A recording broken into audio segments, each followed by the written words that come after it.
Okay, let's hope we can get through the episode, guys. I'm going to give it one more try. If it keeps disconnecting, then perhaps my voice isn't necessary in this moment. I want to speak about, just to continue that in the other parts of this talk, known as Your Mind is Not Your Mind. I'm just simply saying that your mind is much vaster than what you think your mind is. Your mind is in some sense an awareness to a process. Your body is what is moving, and the relationship building, like the center of gravity for the relationships of your life. That means it's like before you can be with others, you gotta be. You gotta learn to be with yourself. Like that's pretty much basic in human, just any person. It's like eventually after some point in life, you realize it's not about you praying for the outer realm to become easier. It's about the inner realm becoming stronger. So many people, for example, they go to the gym, and they take their muscles to failure. And if we were thinking about what would be a sort of workout for the mind, it would be its ability to update vision. And in the update of vision, whatever constituted your mind is now different. It has now changed.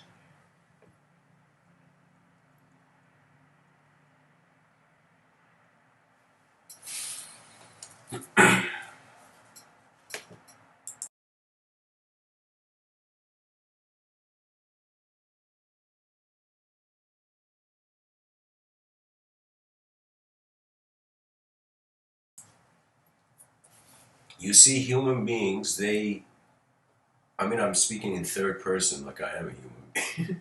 But I'm saying, like, it's like when you look at human beings, there is attention governing energy. That means ultimately any person. Imagine you get the greatest teachings. Imagine you found this book randomly, and this book had the secrets of the universe in it. Imagine you learned all the secrets of the universe, and imagine all the secret teachers of the universe. They also gave you their secrets. What then? What then when you have reached the absolute? The mind moves beyond the conceivable, and its definition becomes experiential. And what that means is, in one view, yes, we are creatures, visible, physical, observable creatures.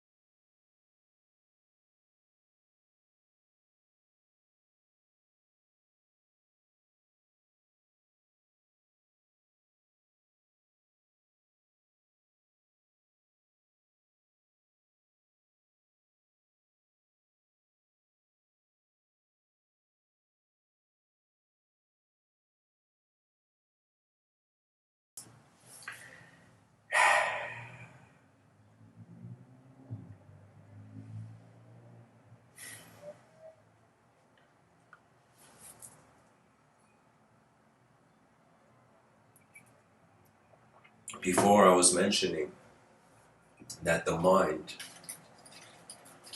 seems to be the observer of the body. Right now, as I'm speaking to you, I notice my physical existence, and I notice that this physical existence is just being here, and there is some sort of inner movement. That means if I close my eyes, like even if you just sit still and silent right now, there is this kind of, I guess, philosophical viewpoint that you can never be still. That means this world, because everything is moving, even if you try to be still, you're still moving technically.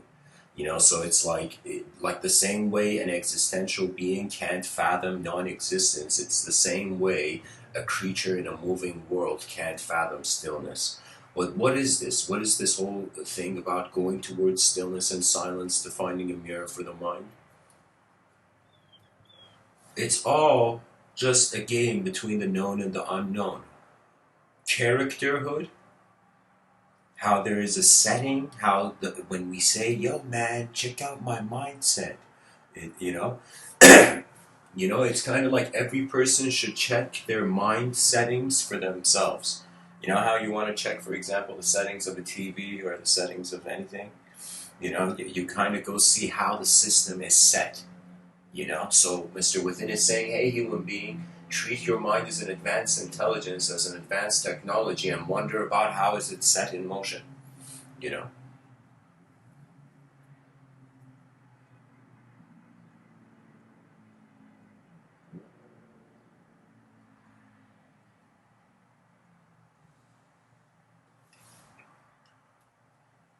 If someone asks Mr. Within and says, is your mind your mind? I would say when I look outside in front of my eyes, yes. When I look behind my eyes, there is no owner to space. Space owns everything. Matter owns things in space. You see what I mean? That means as a human being, you're like, yo, I own this coffee cup. I own this table. I own this chair. I'm sitting on. But you realize, what do you really own? You own temporarily. That means anything any human being has felt in this plane of existence they've owned, you've just rented it in your inner realms for a little bit. That means right now this cup, with cup of coffee in my hand, imagine I'm saying, yo, I own this cup of coffee. It's my cup of coffee. Imagine some advanced technology exists. Some rare light beam hits this cup of coffee, and this cup of coffee becomes a conscious entity and starts fighting for its freedom, for me owning it. You know what I mean? And then me, as the person who thought this inanimate, lifeless thing is part of the ownership of my inner realms, will immediately see, wait, no, it's alive, right? So we either respect intelligence or you don't. Any person who's violent, when I say violence, guys, violence, every human being has the potential. Okay, every human being is like a knife that you can use to cut fruit or you can use to hurt someone. Do you see? That means it's like your intelligence, the human intelligence is like a sword and a shield. You know, you can use it as a sword, which is the action of violence, or you can use it as a shield, where as self-defense. That means sometimes I fear something, but when I rationalize it, the fear doesn't make sense. Then comes this strange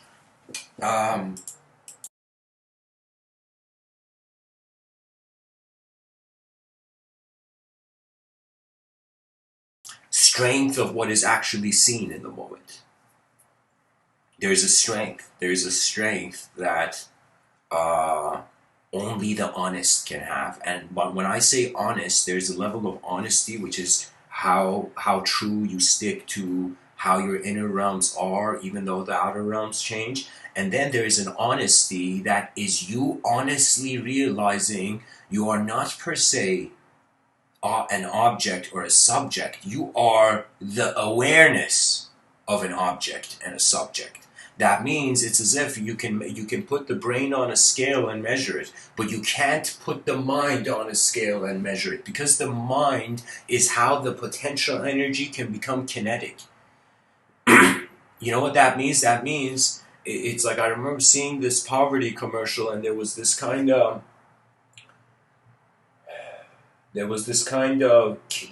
kid, skin to bone, dying in like some muddy terrain, being like, somebody help me, raising its hand. And it broke my heart, not because that kid was just hungry, was like about to die from hunger. It broke my heart because that kid's mind could have been an Einstein. Who knows? Do you know World War II killed around, what is it, like 50 to 80 million people?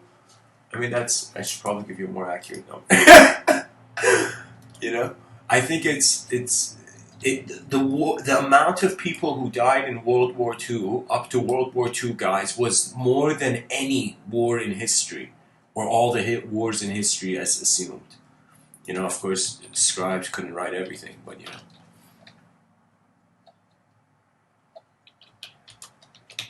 I think it's maybe 50 million. 75 million people. Okay, there we go. I had good range. 75 million people died in World War II, guys. 75 million. You think out of 75 million, how many of them were great artists, were great scientists, were great philosophers, were great leaders? Do you see what I mean? It's war destroys potential. War destroys potential. That means anytime you see countries at war, all the other countries in the UN should be like, yo, these two countries are retarded. Like, excuse my language, but like, I'm saying in the sense that they are slow. Like, not in the sense of a person. I mean it in the sense that they are behind. They are behind the realization that something better is possible. You know? There's this quote that Hafez has. He says, this poet from 700 years ago, the Sufi poet. He says, bring your neck out of that dark nest in which you hide. I shall pour effulgence into your mind. That means he's saying, attempt the novel, attempt the new. Don't be afraid of it. It doesn't matter how old you are. Just try the new. It doesn't mean be not mindful. That means a human being can try something and they can be in control of it, or they can try it without being in control. Sometimes when there's an emotional atmosphere to the environment, you should kind of like, sheathe the sword of your intellect and the sharpness of what things have to be. Do you know, I noticed this thing that it's just different ways that the psychology is happening based on what is important to the creature. Guys, let me see why live chat is unavailable. How do I fix this? Why is live chat unavailable? Oh my God.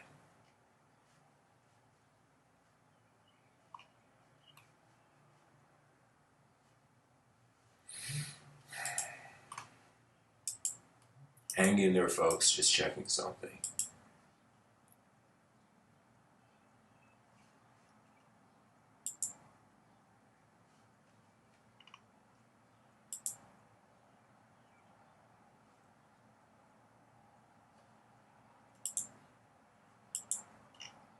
Okay, there we go, guys. The chat section should be available now.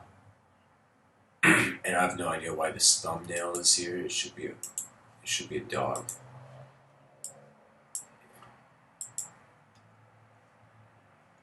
All file is bigger than 2 lines. Okay. Alright, whatever. People are gonna see a tree when they click on the video, but then they're gonna see a corgi. So, surprise!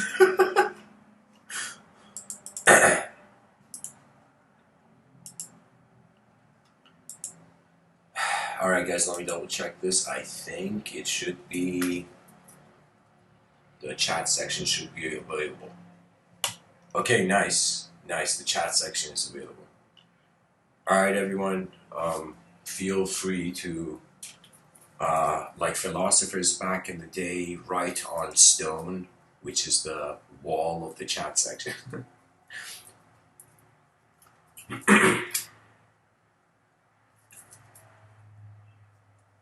Guys, the mind is an unknown. I just want to say, if people realize it's okay for the moment to be unknown and they don't have to constantly and endlessly project future certainty, then they will see way more out of life. You know, it's like we're 8 billion people on this earth. We have, 8 billion different world views on the world, even though we're in the same world, similar design and whatnot.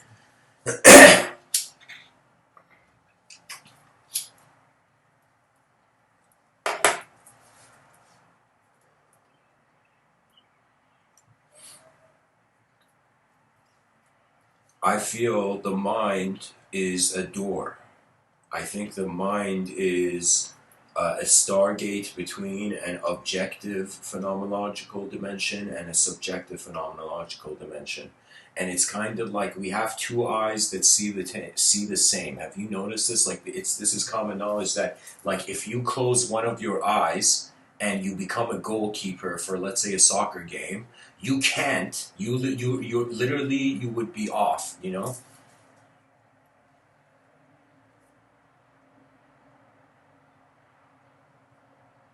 So that means both eyes require to be open.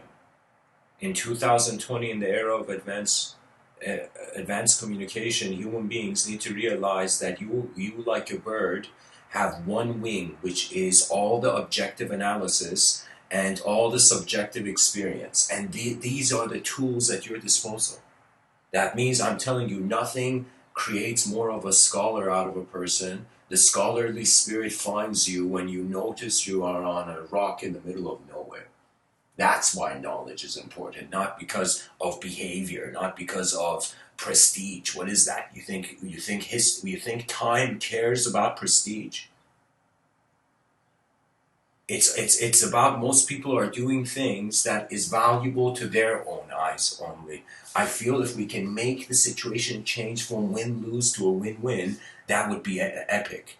Okay? Let me tell you why. Because I remember speaking to both of my grandparents, grandfathers on both sides of my family.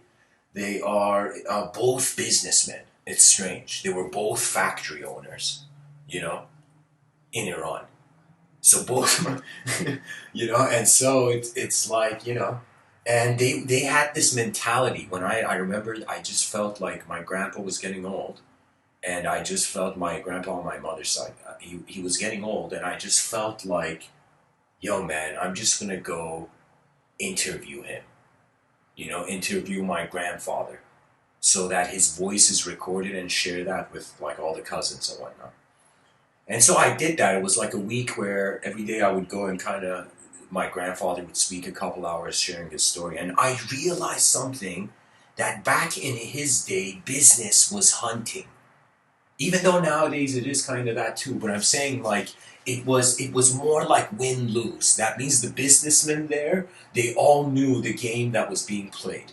You see, in any market, okay, there is old souls and there's young souls. And the old souls are the street smart merchants. Okay, so everywhere, any system, the more people enter it, eventually there will be people in that system who see things others don't. That's just natural, you know? And that's the kind of comparative advantage we find that various businesses have in the, like, there's two ways. Either you go into a market that's already established and you become a big dog, you fight the rest, you punch everybody out of the court, or you start a new market, or you what's his name, Bill Gates, create something new. So the thing was, back then, it was a win-lose setting. Now I'm like, all right, we experienced the win-lose. We experienced the violence and cruelty. It's getting boring. For how long are people going to go in the streets and act like thugs? How long? How long is this game going to go on? At some point, we will be like, what do we really deserve as a species? And that question will change our ethical constitution towards the future. It's very obvious. There's a reason we have ears. There's a reason we can speak. That means there is more biological, physical reasons why you should communicate as a creature than there are inner reasons why you shouldn't. It's like they're asking the person, why did you talk? He's like, because I have a mouth, bro. Because I can,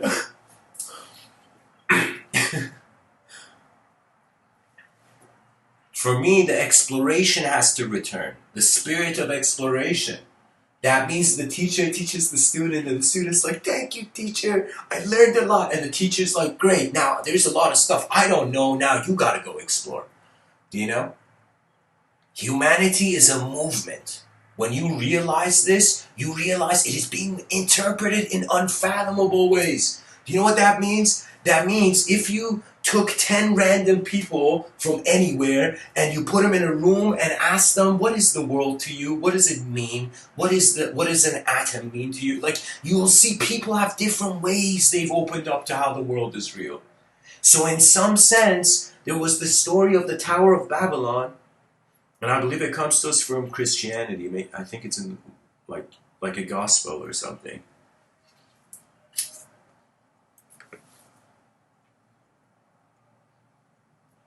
But anyways, the Tower of Babylon is the story that all the human beings in the world were like, all right, let's reach the level of the gods together.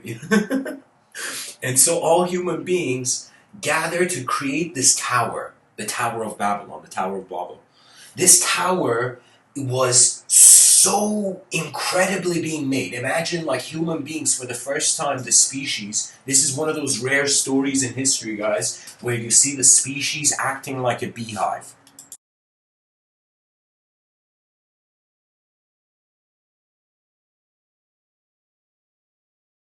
So just think about the idea. Human beings, they built this tower to the gods, and the gods see this. And the reason human beings can is because I remember it said they are united under one language. That means, and what is language? It's words. And what are words? They're images, they're experiences. That means when human beings they don't have to believe, they don't have to obsessively think one thing is the only truth, but when they come into agreement, when they come into a sort of synchronization of a collective effort, you know, that means it's as if we're all living for a royalty, but the royalty is not a person, it's the future civilization. You know? That means my leader is how my mind has managed to fathom how the future generations' eyes will open. That means that dude, imagine like the person was so self-conscious, he wondered how the future is thinking about it. So the story of Babylon, Tower of Babylon, human beings are united under one realness, right? Like the beehive is real to all the bees, you know?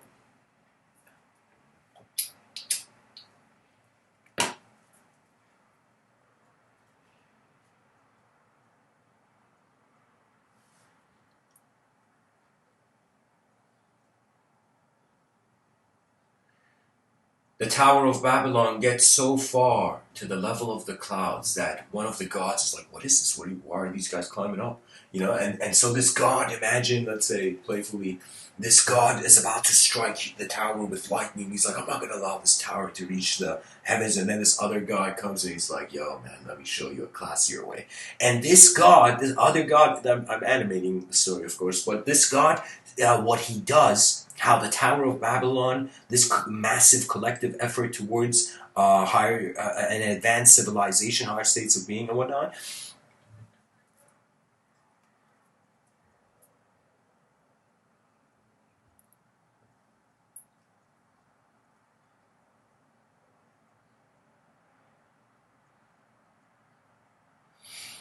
the gods make people speak different languages, and when they speak different languages, they can't manage and build the tower.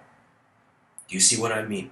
That means the greatness of our civilization is delayed the more we are trying to each be in our own world of truth, rather realizing the only truth is what this future will see. It's like people have to acknowledge you're in a plane of existence where the human body is fragile. And so many times in life, you'll kind of notice it's like the continuity was insane. There was a time, guys, in the UK when I had started giving these talks. And I had this, it was very early on, I went there. I was in this accommodation called Curzon Gateway, where now the place where I started giving these talks, guys, has been destroyed and it's totally a different building, different establishment. But it was like, I don't know, it was like Curzon Gateway was like externally, it was guys. I mean, Birmingham, UK. What do you want me to say about it? It's like civilization is delayed there a little bit. Um, anyways,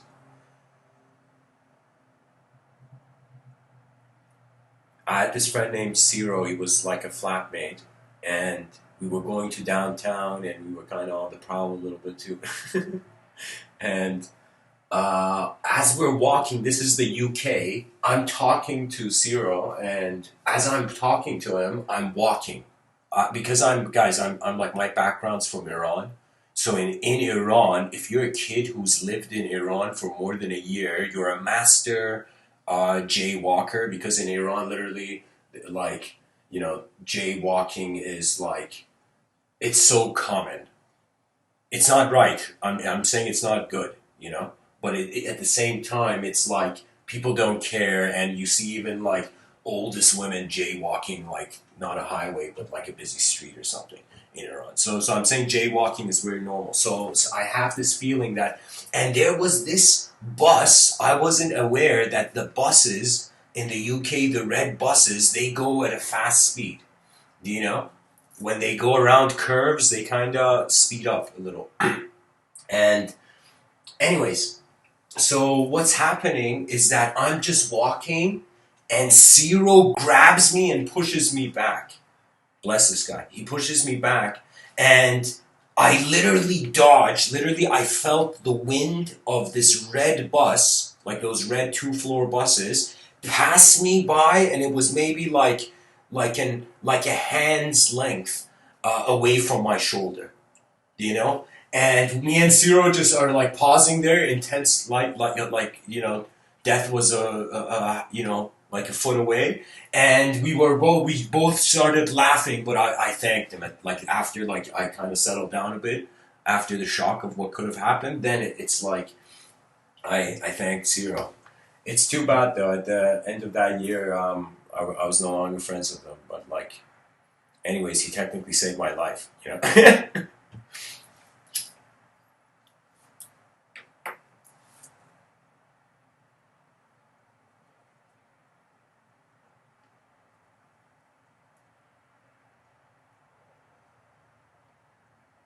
It's strange. Sometimes some friendships are like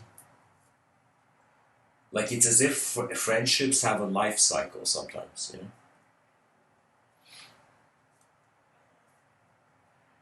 But anyways, guys, that was a very intense moment, okay? And I could have seen myself totally not be there. So life has this fragility to it, and we endure, we continue, and the mind is unknown, and it will remain unknown, and it's not necessarily that we have to make the unknown known. The known will be discovered to have been started in the unknown. That means we're going to become one of the most celebratory kind of civilizations. There's literally there's no other efficient psychological, like when I like. So here's the thing: I look at life and I see different programs in motion. Imagine the universe was a phone and it has different applications open. Okay, and so the exploration of knowledge is you kind of looking at these different applications and wondering why they're open, and wondering if they can be closed, or wondering if a new application can be opened, right? The reason we have so much, I call them petty crimes. Petty crimes are self-obsessed crimes. Do you know? That means it's like you just watch a bunch of like compilation of just like, I don't know. There's some videos you can watch online, and you suddenly get a sense that human psychology is technically a relationship with not just an outer environment, but with an inner environment. But the inner environment is having the relationship with the outer environment simultaneously as it's expressing in the outer environment. You know? So right now, we are strangely in an aftermath of the Tower of Babylon story. So technically, we just have to create a new language that unites everybody, right? Because a language can be learned. But if we want everybody to look at a certain belief, you know, if we want everybody to believe God or everybody not to believe God, then it's like, what is freedom? Have we forgotten the Universal Declaration of Human Rights? How can you have freedom of speech if there isn't a freedom of vision before you speak? So that freedom of vision is a pillar of civilization. That means there is an unshaped freedom that the soul defends. That means you could be the weakest person if something like it's like this. It's like it's the effort of the primal mover of the moment. Okay? There is a video, guys, of this man who literally, I was getting goosebumps when I was seeing this video on YouTube. It's this, I don't know where it is, I don't know if it's in China or whatever the video, but it shows this guy who, how can I say it? This guy is like,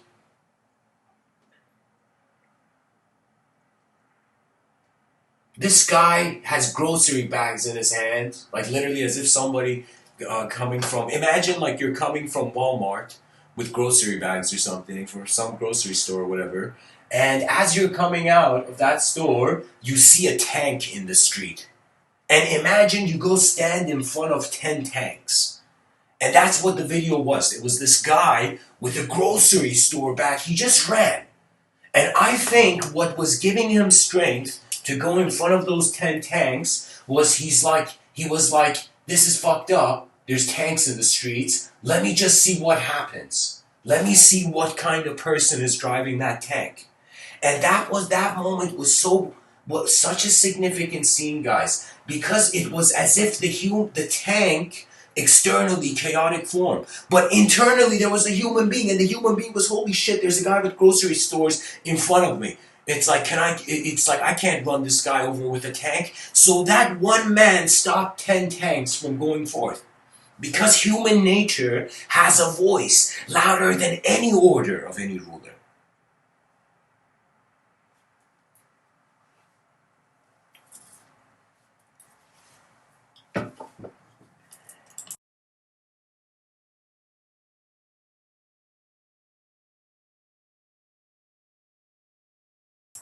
You know, I noticed a phenomena occurring. It's the phenomena of people fearing questions that can change their comfort zone. Emotional comfort zone. What does that mean? That means I have this theory, guys, that in some sense children, they actually speak an emotional language, and then they attempt to maintain that emotional language, and the savageness of life, how they say children get jaded, the savageness of life makes them forget that emotional language, so that emotional language just gets limited to their inner realms, you know? That means human beings are emotionally, on a massive level, incredibly unhealthy. That's why we're violent. Because the violence is a self-expression to handle the emotion. You know? Some psychologists said this interesting view about bullying. Like in America, who knew? Bullying is very messed up. Do you know? Like like in my life personally, before the concept of the bully was in my head, the concept of the warrior was in my head, right? So anytime there was something, it was as if you know, you throw a stick at a lion once, you know.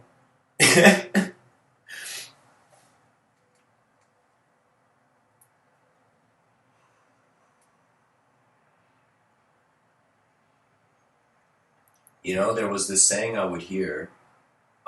It's kind of echoing in the sales universe. It's the saying that they say everyone can be bought, and not in a monetary way, but in a way where as if every person is looking for something. So that means wisdom will require us to even see things more than just what we want in the future.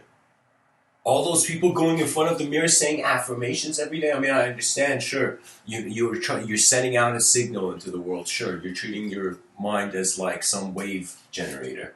Okay, so I didn't like this was kind of, it was strange to me because for me, my whole effort in life was that I felt I was raised in an artificial robotic behaviorology, and then I kind of snapped out of it, right? But then I see like the new age community telling people robotically to go in front of the mirror and like say their wishes 10 times or something, like, you know what I mean?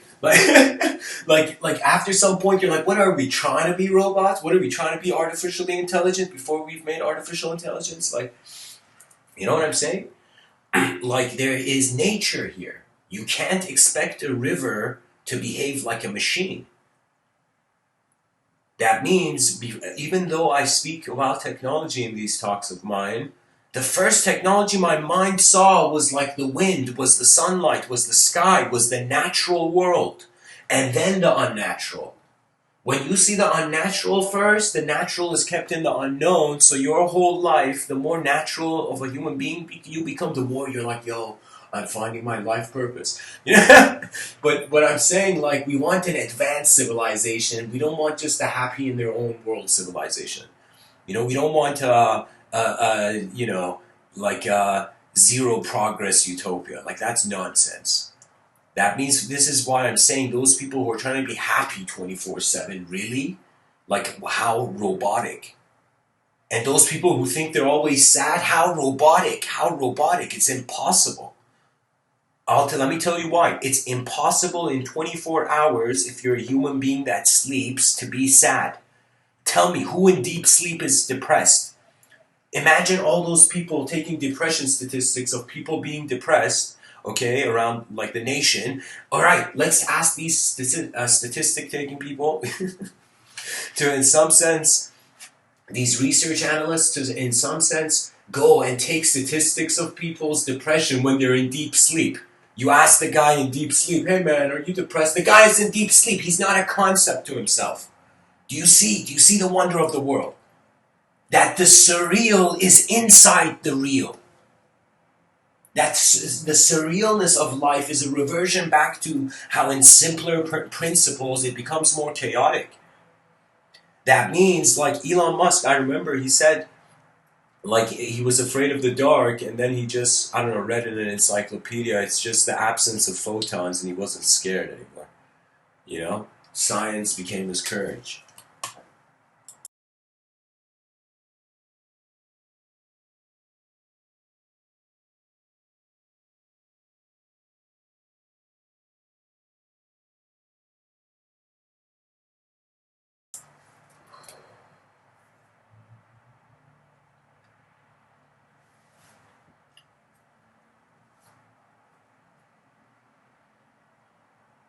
I personally feel that the mind is not like this mind I have right now.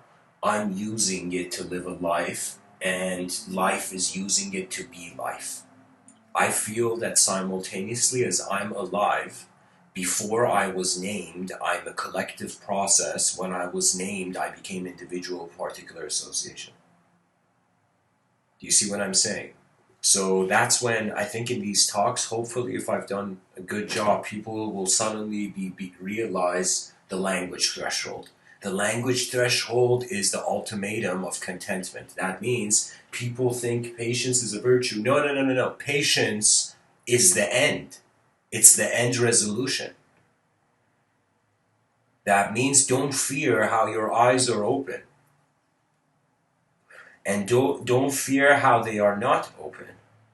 Life is really, on some level, just piloting. There's no such thing about someone being intelligent and someone not being intelligent. In deep sleep, we have no IQ, literally. There's literally no subject to have an IQ, no sense of self to have an IQ. Okay, so in deep sleep, even the most, like, even Albert Einstein is not Albert Einstein. So when I say your mind is not your mind, I'm simply saying that your view on the world is not the only view on the world. It's just a view on the world. It is the terrace of your vision. Like, literally, you're on a balcony looking at the world, right? So like the same way a person is on a balcony and they see, like, somebody walk like in the next neighborhood. You know what I mean? They're seeing passerby. So similarly, it's also like the eyes see the world, but they are viewing it from a way in the world, like visually. Visually, right now, that tree I'm seeing outside of my room, I am not that tree. Like, if I want to move my fingers, I can't, like, those branches of that tree won't move like my fingers. Do you see? So I am kind of, from my biological program and position, like a balcony, the mind is observing the external realms.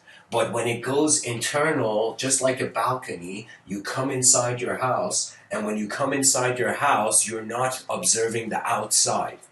So when you close your eyes, you're sitting in your inner realms only, which include it's like your inner realms are the countercultural subconscious response to the moment. I don't think intelligence is knowing more. I think intelligence is, in some sense, seeing more, right? Because that was the thing. There was a time where I was chasing memorization, like it was fascinating for me. I even found out this technique to memorize like a deck of cards. Then, after some point, I'm like, but what? Why? Why? Like in the middle, like I realized, and then even though I've managed to understand the technique and sometimes I've implemented it, you know, when I've had to memorize like a giant grocery list or something, I've found a way to kind of push it into the long term memory, and the way you do it is you animate it. So anything you touch and in a real way engage, you remember well. Anything that you're indirectly touching, let's say we're conceptually touching the idea of the unknown, right?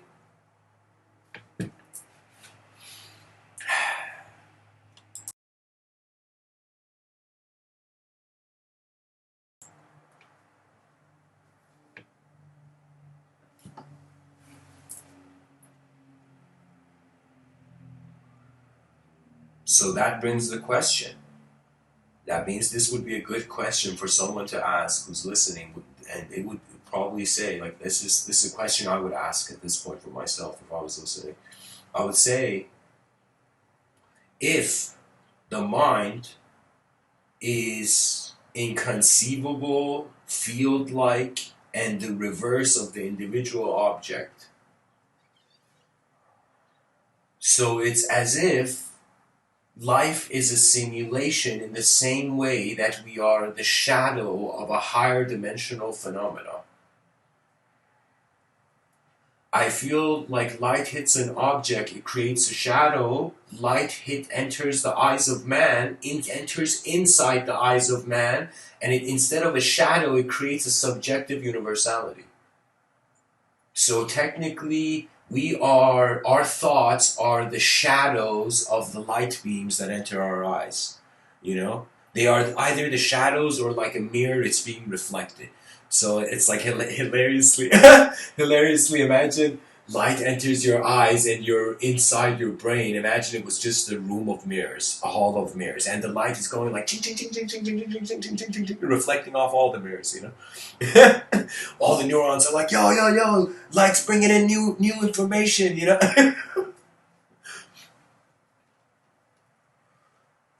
Guys, it's as if imagine one day there's gonna be in a future society some guy with a sign and he's gonna go in front of like a government institution and be like, you know, I want I want to get paid because my neurons are working. My neurons deserve to get paid.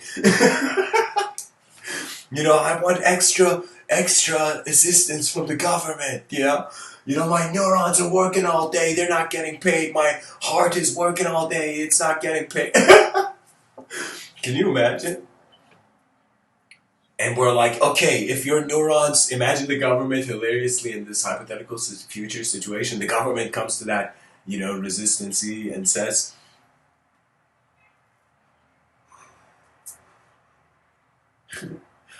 the government says, all right, we'll assist you, but you gotta pay tax.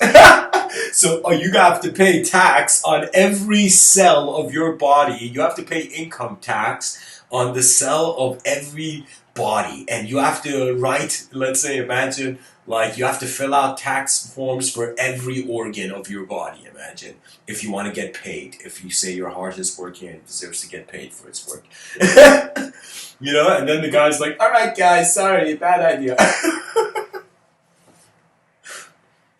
I'm just saying, guys, I don't know, I'm being playful here, but I'm just saying that how can we, in a changing world, be just one image?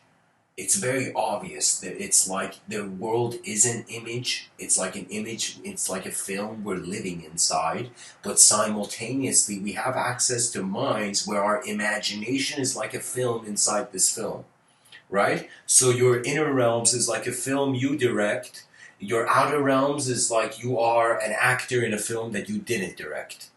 You know, the world was here before you existed, right? So it's like that moment where the person is like, hold on a minute, you're telling me this universe is billions of billions and billions of years old? Unfathomable countless years of oldness? And you would be like, whoa, I'm just, you know, I've ran only 29 laps around the sun, but the universe has existed since an unfathomable antiquity. So it's like, yo, man, I'm just a little tiny glow Like, you know how sometimes you are, let's say if you walk in the sand and you see a metal object in the sand, and when you see that metal object in the sand, it becomes like, how do I say it? You see a sudden glare on the metal.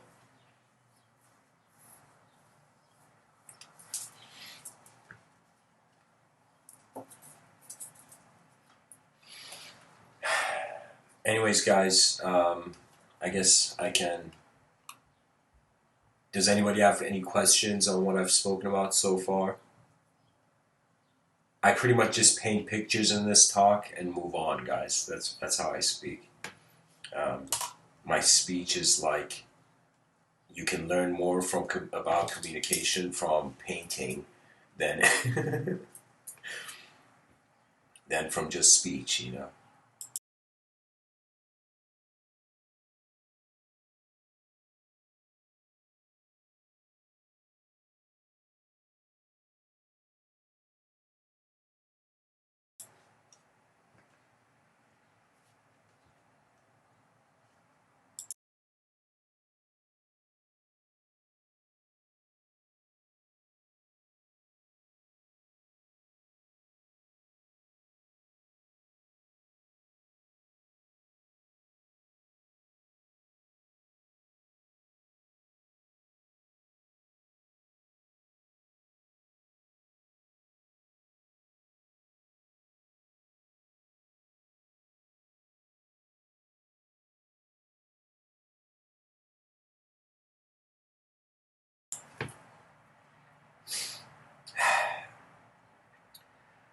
Okay, guys, nice.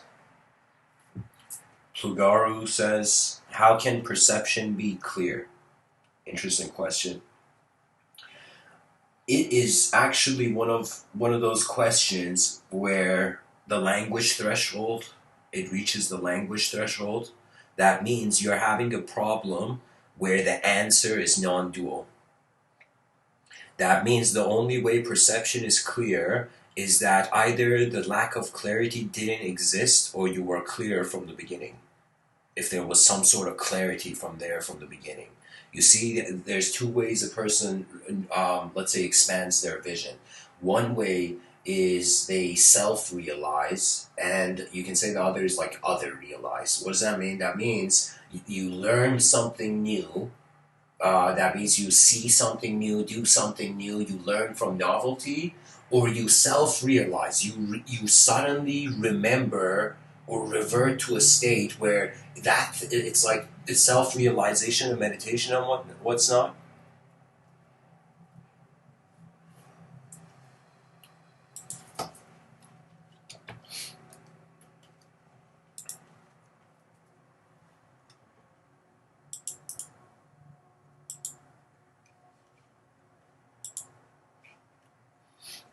Sorry, guys, just a second.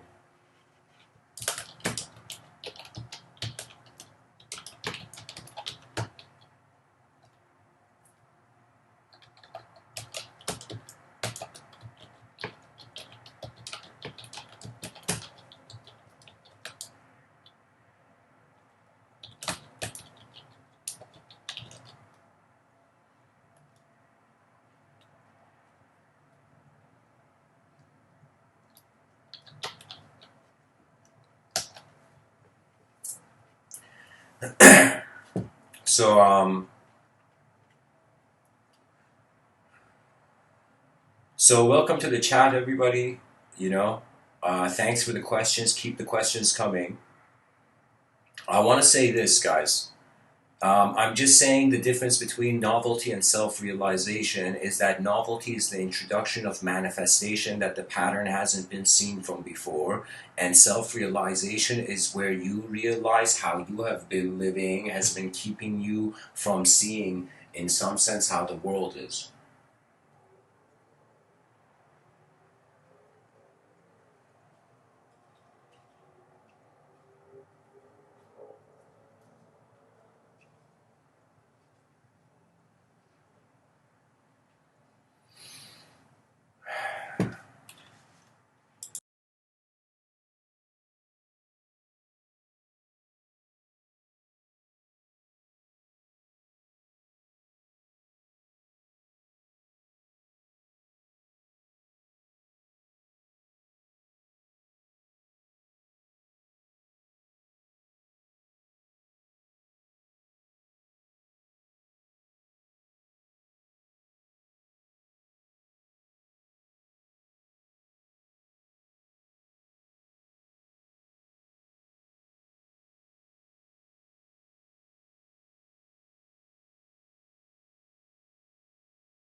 Guys, sight is sight. But there is the mind's knowing, which is how sight is there. And it reaches an instantaneous point beyond the language threshold. That means it's literally like the reason why it's not like the yogis and all the gurus you see of the any sort of enlightenment tradition. It's not that they were misleaders. It was simply that they couldn't say something that actually wasn't a concept or a word, it was an experience. So when it comes to experience, anytime we say a person experiences something, that means their inner realms are consciously navigating in the outer realms. If you're not conscious of the moment, technically it's as if you don't care about the moment, so you miss out on it. You know?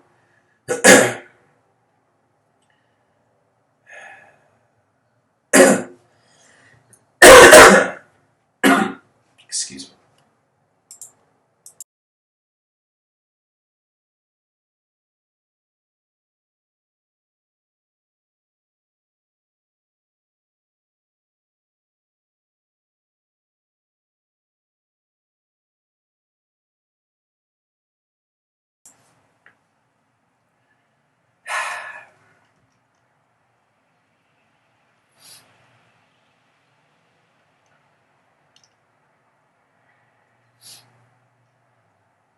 Guys, it's not that perceptions aren't real. Is that the definition of reality in Krishnamurti's eyes was beyond how you think only perception is real. For example, when you look at Aldous Huxley's work, he says there are things known and things unknown, and in between are the doors of perception. Literally, he has this book called The Doors of Perception, or Opening the Doors of Perception. And what he means is that after some point, the human being, right now, it's like, think about it. When our ancestors, the caveman, they didn't call themselves cavemen. We called them. Somebody looking from the future called them a caveman. You know?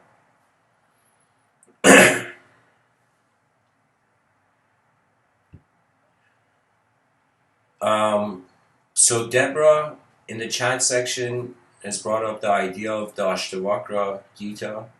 So if I remember correctly, that the Ashtavakra Gita is like, I think it's the conversation of an enlightened sage with a prince. What was the prince's name? How have I forgotten this? Janaka. I think it's the conversation. Ashtavakra Gita is the conversation between Janaka, I think.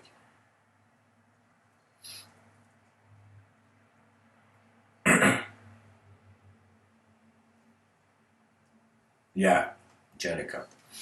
Guys, yeah, there's been so many different teachers. After some point, it's like first there's the judgment on whether something is good or bad. When you get past that phase, you actually begin looking at what's there. That means I could tell you there is a filter of artificial morality preventing people from actually seeing what the moment is as it is, right? But that artificial kind of projection upon reality, Mr. Within is saying you can pilot that. You're not like the human being is not like other animals on this planet. Even though this Corky is smiling in a very humanized way in this picture, like this Corky smile is like, "I got you, bro."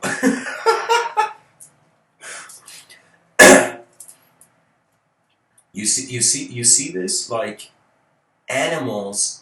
What is their psychology? The human being sees the animal psychology. The animal doesn't see that psychology. The animal cares. It cares for what helps it. It has discretion, but the animal doesn't think about the future. That means they said something different from our species and other species is simply that other animals, let us call them the sleeping species, we are like a species that is awakened, and we don't know in the future, maybe all animals are on some evolutionary road to become like civilizations of their own, who knows, you know? Like it's totally imaginable, guys, that you see, why was it a chimpanzee that was our descendant?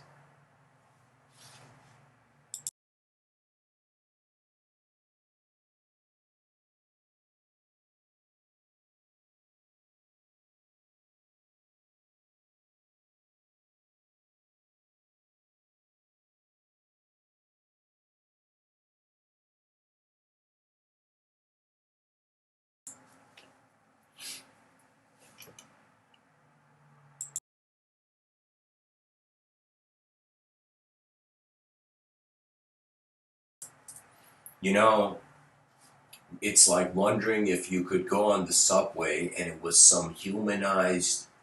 It's like imagine instead of a chimpanzee, we were lions. Like the fashion industry was like how lions were like, you know, updating their claws or whatever. Do you know what I mean? Like you can totally see how it could have been any other animal, but we are the only animal that has the best hands. That means if there is an explanation of why a chimpanzee and this unknown other, because all evolutionary biologists are looking in the mirror and they're looking in the mirror so closely that they're realizing, they're like, oh my god, I'm half chimp. You know what I mean? Like that's so intense. That's such an intense acknowledgement. You know, that's like Darwin going to his family and being like, you know, hey family, you know, and the family's like, what's up, Darwin? And Darwin's like, I just realized we're all chimps. And Darwin says this to his mother, and Darwin's mother, imagine, starts crying, and his father's like, son, did you call your mother a chimp? It's like, get out of the house.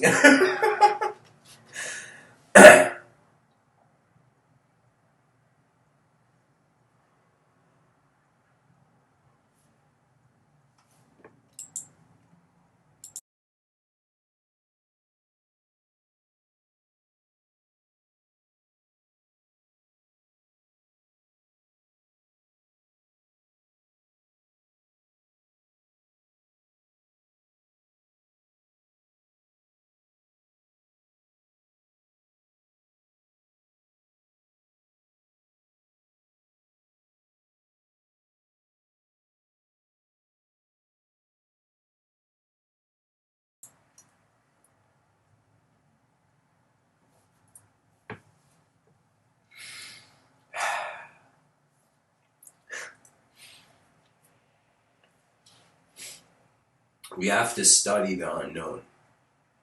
So imagine after you know everything, the unknown is still left.